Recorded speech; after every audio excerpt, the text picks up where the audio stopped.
తనపై వస్తున్న అవాస్తవ ఆరోపణలతో తీవ్ర మనోవేదనకు గురవుతున్నానని ప్రముఖ సింగర్ మంగ్లీ స్పష్టం చేశారు. ఏ స్కామ్లతోనూ తన సంబంధం లేదని, ఒక కళాకారిణిగా తాను కేవలం పాటలు పాడటానికే ప్రాధాన్యతనిస్తానని ఆమె అన్నారు.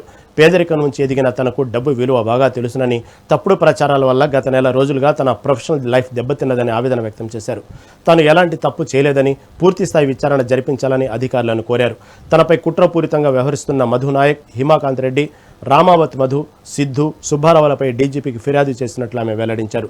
బాధితులకు ఎల్లప్పుడూ మద్దతుగా ఉంటానని ఆమె భరోసానిచ్చారు. ఆల్రెడీ నార్సింగ్ లో 23వ తారీఖే మేము చేసాము. సుబ్బారావు గారి మీద చేసాము అండ్ వీళ్ళ మీద కూడా చేసాము. వినండి ఎవరైతే నా పేరు చెప్పుకొని పైసలు వసూలు చేసిరో వాళ్ళ మీద, మధు నాయక్ మీద, హిమకాంత్ రెడ్డి మీద, సుబ్బారావు గారి మీద, అందరి మీద వేసామండి మేము. అందరి మీద. దానికి సాక్ష్యం మేఘరాజు. చూడండి, ఈయననే ఇచ్చి వచ్చాడు కూడా, కంప్లైంట్ ఇచ్చి వచ్చాడు కూడా. దయచేసి చెప్తున్నా వినండి.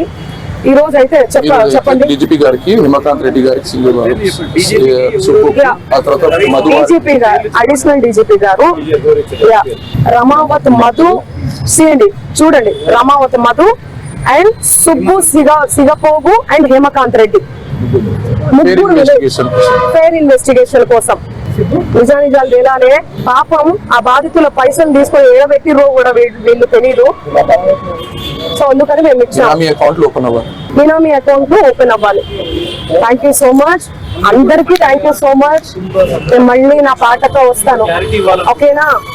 Thank you. Investigation officer investigation చేస్తారు. వద్దు అన్న, దయచేసి చెప్తున్నా, నా చెల్లెలు వద్దు, ఫ్యామిలీ జోలికి వద్దు, ప్లీజ్ రిక్వెస్ట్ చేసుకుంటున్నా, ప్లీజ్. Thank you.